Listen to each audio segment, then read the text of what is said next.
I kicked my friend out of our cabin in Patagonia and left him with no money. Was I wrong to do that? I'm 24 years old. I organized a last-minute trip to Patagonia. I invited a 24-year-old friend, Agustin, to join me. I had booked a cabin and didn't want to stay alone. I asked a few friends until Agustin agreed to come along.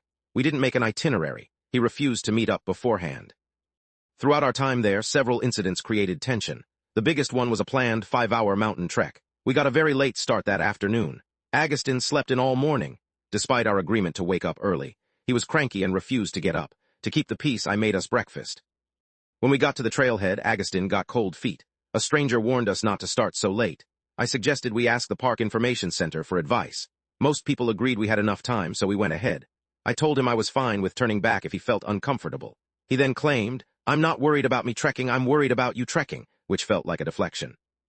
We ended up staying overnight on the mountain.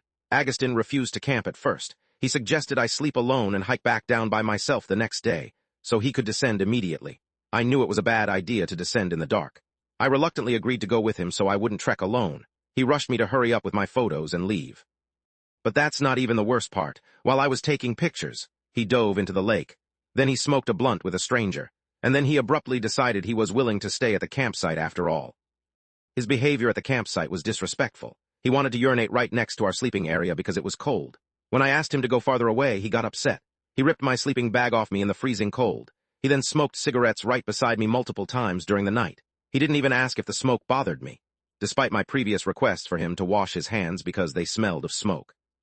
The next morning, when it was time to hike down, Agustin was content to let me go alone. He wanted to have some tea first. He felt I was rushing him. I had already told him not to worry about paying for our shared accommodation. He claimed to be broke. When he finally arrived at the cabin later, his only question was, "How was it?" I told him I made it down safely, but was upset he was so willing to leave me to hike alone. He ignored me and offered no apology. Upset he didn't apologize, I asked him to leave and find his own place to stay. He immediately erupted, screaming insults at me. He called me a bitch and refused to let me speak. I don't want anyone to be homeless, but I did have him leave. I felt uncomfortable. This person should no longer be your partner or your friend. Everyone sucks here.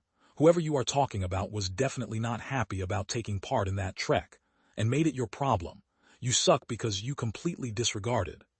So am I the a-hole, or is Agustin? Let me know in the comments.